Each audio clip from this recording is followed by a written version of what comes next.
ke segmen kedua nih Pak. Segmen kedua itu kita bakal bahas kayak kapan dan bagaimana mencari Lailatul Qadar itu sendiri Pak. Nah, jadi kalau kita lihat dari berbagai hadis, Lailatul Qadar itu sering dikaitkan dengan 10 malam terakhir bulan Ramadan kayak yang telah kita bahas tadi Pak. Nah, kalau boleh tahu nih Pak, Nopal juga sering bertanya dalam diri sendiri kayak kenapa sih Lailatul Qadar itu dianjurkan untuk dicari pada 10 malam Pak? Kenapa enggak 10 malam terakhir maksudnya Pak? Kenapa enggak 10 malam pertama atau 10 malam tengah gitu Pak? Kenapa harus di akhir? Ya, semansum selfriend tentunya gitu kan. Mengapa? Ini pertanyaan yang luar biasa. Mengapa Lailatul Qadar dianjurkan untuk dicari pada 10 malam terakhir Ramadan gitu kan? Kenapa? Karena dalam riwayat hadis Rasulullah SAW gitu, ketika 10 malam terakhir gitu, Rasulullah SAW itu meningkatkan intensitas ibadahnya ya. Secara luar biasa pada waktu tersebut ya, beliau mengencangkan ikat pinggang. Oke. Bukan artinya tiba-tiba mengencangkan ikat pinggang saja, tapi secara tidak langsung ini mengatakan bahwasanya Rasulullah SAW menahan makanan gitu kan. Sehingga dikencangkan ikat pinggangnya, bahkan Rasulullah ya, kenapa saya bilang seperti itu? Karena ada kisahnya bahwa Rasulullah SAW pernah mengganjal perutnya dengan batu gitu. Supaya apa? Supaya laparnya itu tertahan, nggak langsung secara literal lapar nih. Kadang-kadang kita tuh nggak makan dikit apa tadi maghrib gitu kan, bukunya pakai lontong baik, jam 9 sudah lapar. Ya. Jadi fokusnya adalah untuk ibadah, bukan untuk mengisi perut kita gitu ya. Nah, itu salah satu hadisnya seperti itu di dalam kitab Bukhari gitu kan. Rasulullah SAW juga pada malam 10 malam terakhir Ramadan itu menghidupkan malamnya gitu dan membangunkan keluarganya. Ini yang menjadi acuan kita harusnya sebagai umat muslim yang mengatakan kita menjadikan baginda Rasulullah SAW sebagai panutan kita gitu. Jadi kalau ditanya kenapa kita harus gitu kan, atau mengapa Lailatul Qadar dianjurkan di 10 malam terakhir, ya salah satu acuannya adalah hadis ini Kak Nova ya.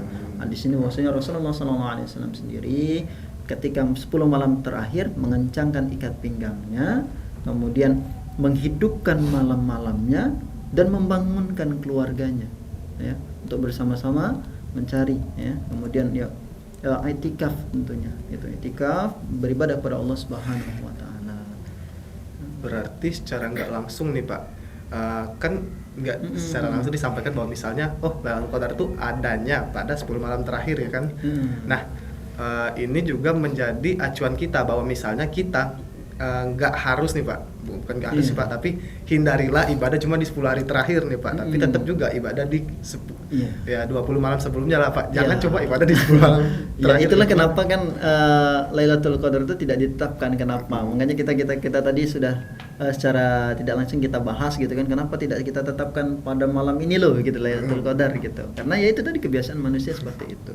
Kalau misalnya gimana sih Pak cara kita ngenalin ini malam Lailatul Qadar nih Pak. Nah, kira-kira gimana Pak? Ataukah dalam hadis ada kayak penjelasannya gitu Pak? Ya, semansum friend ya, terkait pertanyaan Kak Nopal, tanda-tanda apakah di dalam hadis ada disebutkan tanda-tanda munculnya datangnya malam Lailatul Qadar? Ya tentu ada ya. Salah satunya dalam hadis riwayat Muslim ya, dikatakan itu dalam hadis yang masyhur sebenarnya, sering sekali kita dengar atau lewat di beranda kita gitu kan, sering muncul ya, disampaikan oleh ustadz-ustadz gitu ya, bahwasanya ya di antaranya udara malam itu terasa tenang ya, sejuk, tidak ada panas ya, dan tidak dingin pula. Jadi enggak dingin, enggak panas juga gitu. Jadi membuat nyaman gitu ya. Menghidup rasanya pada malam itu ya nikmat sekali gitu ya. Tidak panas dan tidak dingin. Lalu keesokan harinya matahari terbit dengan cahaya putih yang redup. Jadi tidak menyengat ya. Nah, itu dalam hadis riwayat Muslim. Kalau kita mengacu pada hadis ya. Jadi ya mungkin ini akan dirasakan oleh orang-orang yang tadi dekat kepada Allah Subhanahu wa taala, tentu mereka akan sangat-sangat merasakan. Tapi kadang-kadang kalau kita yang biasa nongkrong pinggir jalan di warkop ya nggak akan terasa ini gitu. Tanda-tanda ini tidak akan terasa, tidak akan terlihat gitu. Tapi ya biasanya atau mungkin ya yang biasanya malam gedar-gedur gitu dengan geluduk kemudian hujan gitu. Nah, pada malam itu ya tenang, nikmatnya kalau orang bahasa kita nikmatnya nih kalau untuk beribadah khusuk-khusuknya ketika kita ingin merenung itu ya dapatnya lah. Kayak emang support banget nih Pak suasananya Pak ya. Karena tadi malaikat kan turun semua. Nah, malaikat turun semua ya bumi seakan-akan sesak. Jadi bising-bising itu ya menjauh semua gitu. Bising bahkan angin pun ya biasanya berhembus dengan kencangnya ya pada saat malam Lailatul Qadar itu terhenti. Gitu. Berarti seolah-olah suasana tuh emang dibuat khusus buat kita dan juga Allah gitu Pak ya. Masya Allah Pak. Nah Pak, ini Pak, mungkin Nopal ini utama banget nih Pak. Pertanyaannya adalah doa apa yang dianjurkan oleh Nabi Muhammad SAW ketika seseorang berharap mendapatkan Lailatul Qadar Pak? Oke. Ya, kalau doa yang dianjurkan oleh Nabi Muhammad SAW ketika seorang berharap mendapatkan Lailatul Qadar, ya, ini sebenarnya juga sering sekali kita dengar, apalagi yang ikut sholat tarawih, ya. Yang ikut sholat tarawih pasti sering sekali mendengar, ya. Ada yang kalau misalnya 11 rakaat, ya, dengan witirnya itu biasanya di rakaat ke 23 biasanya 6, 7, 7, 8 ya, itu sebelum 78 biasanya. Atau ada juga yang biasanya di 56 gitu. 56 selesai itu maka dibacakan doa ini gitu. Apa doanya? Nah, gitu, ya.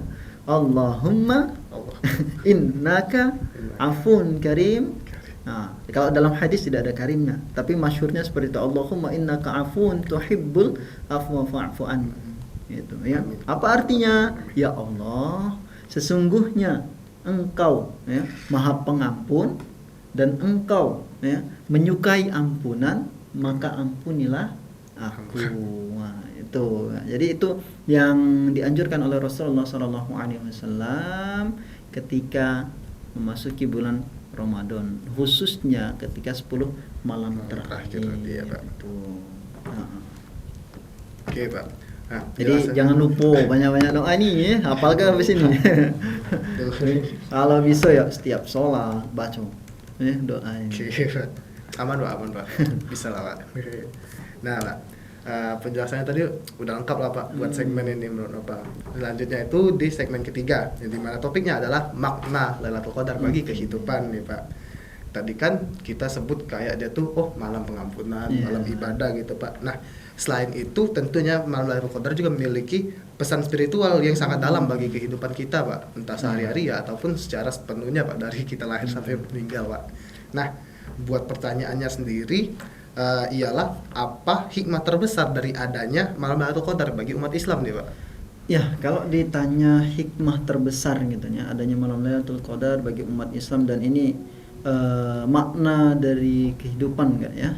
Itu dengan adanya malam Lailatul Qadar ini ya, ini menyadarkan kita ya, mengingatkan kita, dan mungkin juga secara tidak langsung ini menyentil kita bahasanya ya, disentil lah, biar kaget dikit gitu kan, biar ingat gitu, menyadarkan kita bahwa hidup yang singkat ini ya bisa menjadi sangat berkualitas sebenarnya ya, jika kita isi dengan ketakwaan dan kesungguh-sungguhan, istiqomah ya. Contohnya juga belajar, sama kita menjadi pelajar ya, semansum self-friend. Ketika kita menjadi pelajar itu ya, apalagi di SMA itu rasanya tidak akan lama, begitu singkat ya. Kemarin kita masuk, kemudian tiba-tiba sudah selesai tamat lulus ya, tiba-tiba sudah graduation. Nah, itu ya, sangat singkat sebenarnya. Nah, tinggal kualitasnya. Begitupun dengan Lailatul Qadar, secara tidak langsung Lailatul Qadar menyampaikan itu, makna kehidupannya. Waktu yang singkat itu bisa ya, bisa menghasilkan sesuatu yang sangat berkualitas ya. Tinggal kita mau atau tidak, kembali ke situ ya. Tinggal kita mau atau tidak. Masya Allah, ini adalah hadiah dari Allah Subhanahu wa Ta'ala untuk umat baginda Rasulullah Shallallahu Alaihi Wasallam. Kalau kita membicarakan tentang Lailatul Qadar, ini hadiah dari Allah Subhanahu Wa Taala untuk umat Rasulullah Shallallahu Alaihi Wasallam yang notabene tadi, ya, umurnya relatif lebih pendek dibandingkan dengan umat-umat terdahulu. Salah satu contoh Nabi Nuh, gitu. Nabi Nuh itu saja dakwahnya berapa tahun ya? Jadi Nabi Nuh itu dakwahnya 1000 tahun kurang 50 hari. 950 hari. Ya. 950 hari mah dikit. 950 tahun. Nah, dibandingkan dengan umat Rasulullah sallallahu alaihi wasallam, wah, sangat jauh sekali. Ya. Kita 63, 100 dak genap. Amun kata wong Palembang secanting kurang secanting ya itu. Ya. Jadi kawan-kawan sangat-sangat jauh, ya. Nah, maka spesial hadiah untuk umat baginda Muhammad yang umurnya sangat singkat, namun ya dengan ini keberkahan ini, ya, kualitasnya tidak kalah dengan umat-umat terdahulu. Lagi-lagi balik-baliknya ke kita pula. Nah, galak apa tidak dikasih hadiah ini, gitu kan? Galak tidak mudah ya, untuk orang-orang yang selalu senantiasa mendekatkan diri kepada Allah Subhanahu Wa Taala. Standarnya umat Muslim kan sholat 5 waktu berjamaah di masjid, khususnya untuk cowok, gitu. Kemudian ya mengamalkan amalan-amalan sunnah, gitu kan. Nah, ini didawamkan setiap hari dan insyaallah, gitu. Insyaallah, dan di 10 malam terakhir, apa bahasa kita tuh ya, dimaksimalkan kembali. Jadi makna kehidupannya itu tadi, ya, bahwasanya waktu yang singkat itu bisa sangat berkualitas, ya. Tinggal kita mau atau tidak, nah, memaksimalkan atau tidak, gitu kan, mau menerima ini atau tidak. Karena kebanyakan kita terkadang menolak. Nah, contoh saja pelajar, banyak pelajar, ya mungkin ini bukan di Indonesia, banyak pelajar yang waktunya singkat 3 tahun untuk menentukan masa depan, tetapi tidak dimaksimalkan, gitu. Nah, salah satu itu makna kehidupannya yang bisa kita ambil. Jadi waktu itu terkadang tidak pernah menunggu kapan kita siap. Ya. Mau kita siap tidak siap, waktu itu selalu senantiasa bergulir, berjalan dia. Dia nggak akan mandang, oh, Kak Nopal belum siap nih, udahlah stop dulu waktunya. Dia terus berjalan. Ya, waktu akan terus berjalan tanpa menunggu kita siap atau tidak. Tinggal kita yang menyiapkan diri kita dan memanfaatkan sisa waktu kehidupan kita, ya, di dunia ini. Karena kontrak kita ini berkontrak pada Allah Subhanahu Wa Taala. Ketika Allah minta kita pulang, maka kita pulang. Ya. Innalillahi wa inna ilaihi raji'un. Oke. Nah, nih Pak, kan kita udah tahu juga nih Pak, kalau misalnya malam Lailatul Qadar itu adalah malam yang sangat baik untuk memperbaiki diri. Karena ya dia juga disebut sebagai malam pengampunan, ya nggak, semacam self-friends. Nah, jadi Pak, menurut Bapak nih ya Pak, apa pesan yang dapat diambil oleh masyarakat dari malam penuh keberkahan ini, Pak? Ya, pesan mungkin yang bisa diambil, ya, oleh masyarakat, ya, menjadikan malam ini sebagai titik awal perubahan. Ya. Jadi titik balik, titik balik untuk perubahan karakter tentunya. Gitu ya. Kenapa? Karena bulan Ramadan ini, ya, para ulama, para ustadz, asatid gitu mengatakan bulan Ramadan ini adalah salah satu bulan, ya, bulan untuk pembelajaran, ya, tarbiyah, bulan pelajaran, ya, yang di bulan Ramadan ini kita belajar, ya, memaksimalkan, gitu ya. Memaksimalkan amalan-amalan yang bisa kita lakukan, kewajiban-kewajiban yang bisa kita kerjakan, gitu kan.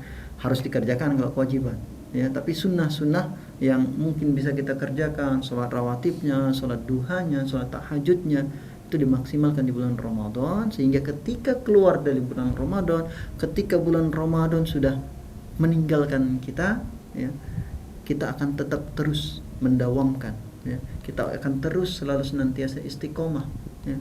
Karena ada sebagian orang itu kan mengatakan, ya, Ramadan tadarus di masjid, giliran dak Ramadan muncul di masjid lagi dah, batang hidungnya dak kelihatan di masjid. Nah, ini sangat disayangkan, itu. Apakah rugi? Rugi. Tapi apakah salah? Ya enggak juga, karena dia memanfaatkan bulan Ramadan. Tapi rugi, ya. Rugi, Pak. Sebagai orang-orang yang selalu senantiasa ingin dekat kepada Allah sangat rugi gitu. Jadi itu Kak ya. Apa tadi? Kalau misalnya pesannya ialah sebagai titik awal, titik balik perubahan karakter ya, menjadikan Lailatul Qadar bukan sekedar berburu pahala sebenarnya ya, tapi momentum untuk mensucikan hati ya, supaya kelak setelah Ramadan kita menjadi pribadi-pribadi yang terus istiqomah ya, lebih baik ya dalam derajat ketakwaannya kepada Allah Subhanahu wa taala. Jadi kalau Ramadan ini tilawah 1 hari 1 juz gitu ya, di luar Ramadan kalau bisa lebih gitu kan, atau kalau setidaknya ya jangan meninggalkan tilawah gitu kan. Kalau di bulan Ramadan kita sholat tarawih, menghidupkan malam dengan sholat tarawih, sholat sunnah, ya kita tutup dengan sholat witir jadilah gitu. Kalau misalnya tahajudnya tidak terbangun gitu ya. Buat kami nih Pak, para pelajar. Nah, jika kita kaitkan dengan para generasi muda nih, kayak semacam self friends lah Pak, para generasi muda yang kelak akan menjadi pemimpin bangsa ini Pak. Nah, pelajar juga kan memiliki kesempatan yang sama Pak untuk meraih keberkahan Lailatul Qadar. Nah, jadi di sini pertanyaan Nopal nih Pak, kan banyak pelajar mungkin ingin manfaatkan Ramadan dengan lebih baik Pak. Menurut Bapak, apa amalan sederhana yang kira-kira bisa dilakukan oleh pelajar dalam perjalanannya untuk mencari malam Lailatul Qadar Pak? Oke, ya. Ya, semacam self friend ya, terkait amalan sederhana ya yang mungkin bisa dikerjakan oleh pelajar ya. Sebenarnya rasanya ya setiap sekolah itu selalu ada namanya pesantren Ramadan.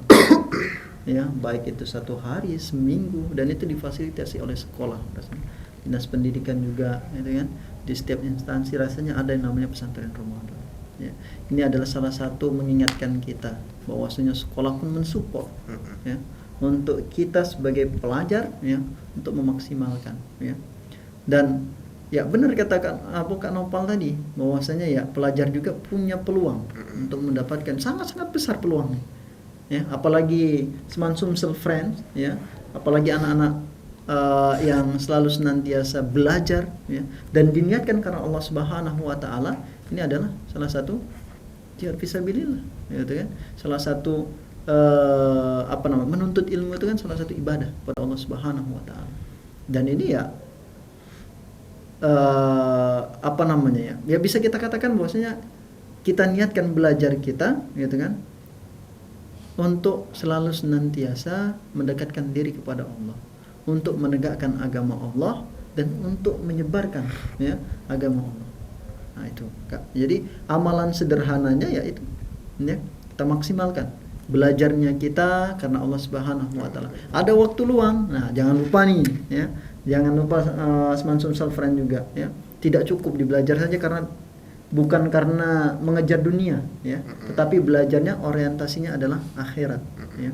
Menjadikan ya kalau yang cewek bagaimana nanti bisa mendidik anaknya gitu kan untuk dekat kepada Allah Subhanahu wa taala, yang bapak bagaimana menjadi laki-laki yang akan menjadi pemimpin yang baik gitu ya. Jadi bulan Ramadan ini ya semua kalangan bisa mendapatkan gitu kan. Nah, tentu tetap menjaga sholat 5 waktu salah satunya ya. Sholat 5 waktu khususnya yang laki-laki ini coba di masjid. Di masjid ya. Di masjid. Kemudian tidak meninggalkan sholat tarawih. Ya. Rasanya ya di mana-mana, di masjid, di musola gitu kan, dilanggar-langgar gitu. Nah, itu selalu senantiasa mengerjakan sholat tarawih berjamaah. Nah, jangan tinggalkan ya. Karena ya sholat tarawih itu kadang-kadang memang 1 bulan sekali gitu. 1 bulan sekali. Apa 1 tahun? Nah, satu tahun itu hari gitu. Nanti Pak khawatir salah artikan. Jadi 1 bulan penuh ya, hanya dalam 1 tahun itu hanya 1 bulan penuh kita mengadakan sholat tarawih. Nah itu jangan ditinggalkan dan sempatkan untuk membaca Al-Quran ya, sempatkan walaupun ya beberapa halaman atau bahkan ya hanya beberapa ayat saja ya, itu harus disempatkan. Kenapa? Karena tadi yang Pak sampaikan bahwasanya ya dalam membaca Al-Quran itu 1 huruf 10 kebaikan kalau hari biasa. Tapi ketika Lailatul Qadar, itu kali 1000 bulan, 1000 bulan, masya Allah. Ya. Nah, dan yang terpenting adalah berbakti kepada orang tua dan jangan lupa, ya, orang tua ini ada 2. Iya. Ya, apa?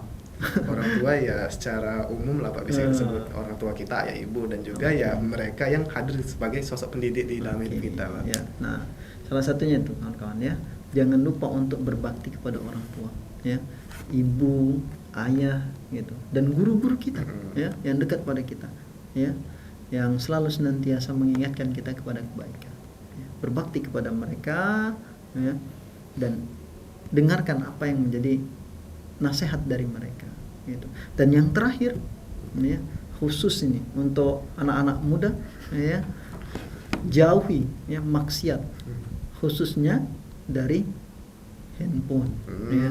Karena terkadang kita ini selalu scrolling gitu kan. Karena scrolling ini ya kita kan nggak tahu nih gitu kan, tiba-tiba lewat di beranda kita gitu, hal yang tidak patut untuk kita lihat gitu, mengurangi pahalanya puasa. Maka ketika bulan Ramadan ini dikurangi, HP digunakan untuk kebaikan ya, untuk belajar, untuk searching university gitu kan, atau untuk ya mencari keilmuan ya, menambah keilmuan, menambah wawasan. Dalam kehidupan yang serba cepat saat ini Pak, ya dimana kita dengar aja udah ini gitu Pak. Nah, bagaimana cara kita agar tetap mampu menghadirkan kekhusyuan dalam ibadah Pak, khususnya ya pada malam-malam Ramadan nih Pak? Ya, kekhusyuan itu kan muncul dari hati ya, dari ketenangan jiwa ya. Dan hati yang tenang itu biasanya dia tidak terpaut dengan dunia. Wah. Nah, dunia itu biasanya sangkut pautnya adalah Ini. itu ya. Maka ketika malam 10 malam terakhir, kalau kita bersungguh-sungguh, maka pesannya ya, kalau pesan Pak pribadi ya kita jauhkan ya. Kita mulai kekhusyuan itu dimulai dari detox digital salah satunya. Gitu, ya. Inilah yang menjadi gangguan terbesar di era sekarang ya. Saat masuk waktu ibadah, letakkan handphone kita ya. Kalau tidak memang perlu urgent, maka matikan notifikasi ya. Kenapa? Karena terkadang ketika membaca Al-Quran baru 2 ayat, ting. Siapa nih WA gitu. Buka dulu lah ya. Kiri megang Quran, nah, kanan megang HP. Nah, ini yang kurang, yang adabnya kurang seperti itu ya. Harusnya kanan megang Quran, kiri megang HP. Itu ya tidak masalah, tetapi sangat merugi sebenarnya ya. Nah, jadi jauhkan HP ya, simpan terlebih dahulu ya. Kenapa? Karena kita ketika khususnya ya, ketika kita ingin ibadah, ini kan tadi kan pertanyaannya gitu kan, bagaimana kita khusyuk? Kalau khusyuk itu kan tentu kita sudah ibadah. Nah, tapi bagaimana menghadirkan kenikmatan dalam ibadah itu ya, fokusnya. Bagaimana kita bisa fokus untuk beribadah dengan cara itu, salah satunya detox digital ya, dikesampingkan terlebih dahulu ya, dinomor 2kan ya. Nomor satunya adalah ibadah kepada Allah. Kenapa? Karena kita masih berkhawat kepada Allah Subhanahu wa Ta'ala yang memiliki segala-galanya ya, gitu. Memiliki alam semesta ya. Hadirkan hati kita, kuatkan tekad kita, dan ingatlah bahwa mungkin ini adalah Ramadan terakhir kita. Jadi pesan-pesan yang mungkin hanya sekedar notifikasi yang tidak penting, maka ya dilewatkan ya, khusus untuk ibadah tadi, supaya kita khusyuk. Notifikasinya di silent ya. Dimatikan notifikasinya supaya kita tidak dikit-dikit lihat ini apa, dikit-dikit lihat apa. Mati Pak. Oke ya, nggak apa-apa. Insyaallah sudah menjawab ya. Nah Pak, nggak terasa nih Pak, sebenarnya udah masuk closing ini Pak. Ya sebagai biasanya kan closing tuh ada statement-statement gitu nih Pak. Ya di sini Novel mau minta nih Pak, jikalau Bapak boleh memberikan satu pesan singkat kepada masyarakat dalam momentum 10 malam terakhir Ramadan nih Pak. Kira-kira apa makna yang seharusnya kita renungkan dari Lailatul Qadar Pak? Ya, baik Semansum Friends ya. Mari kita jadikan momentum Ramadan ini, khususnya 10 malam terakhir Ramadan, kita jadikan titik balik, bukan titik finish ya. Ingat sekali lagi, ini adalah titik balik, bukan titik finish ya. Lailatul Qadar adalah kesempatan bagi jiwa kita untuk melakukan lompatan atau akselerasi ya. Akselerasi spiritual yang tidak bisa dicapai dalam puluhan tahun ibadah yang sekedar rutinitas ya. Tetapi ya, Kita jadikan ini sebagai momentum lompatan yang sangat luar biasa dengan kekhusyuan, ya, dengan kesungguhan, ya, dan juga dengan memaksimalkan semua amalan-amalan yang kita lakukan, ya.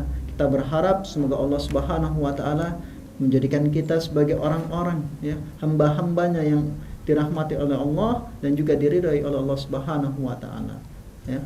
Dan kita semua berharap, ya, semoga amalan kita, ya, dari awal Ramadan sampai dengan saat ini, ya, diterima oleh Allah Subhanahu wa taala dan juga tentunya dan diampuni segala dosa-dosa kita, ya. Mungkin itu. Nah, jadi makasih Pak. Menurut Novel udah cukup banget ya Pak penjelasannya. Udah lebar, jelas, ya sangat-sangat memberi gambaran lah Pak bagi Novel dan juga Smart Social Friends tentunya. Jadi ya Smart Social Friends, demikianlah perbincangan kita bersama Bapak Aryadi terkait makna dan keutamaan Lailatul Qadar. Semoga perbincangan simple ini dapat menginspirasi kita semua untuk memanfaatkan 10 malam terakhir di bulan Ramadan kita ini, yang dimana ya kita nggak tahu entah di Ramadan selanjutnya kita masih ada atau tidak. Jadi ya maksimalkanlah hal itu. Nah, saya sebagai pemandu mohon maaf atas segala hal yang kurang berkenan. Sampai jumpa di serial podcast SMA Negeri Sumatera Selatan yang berikutnya. Smart Edu Talk, well done leader.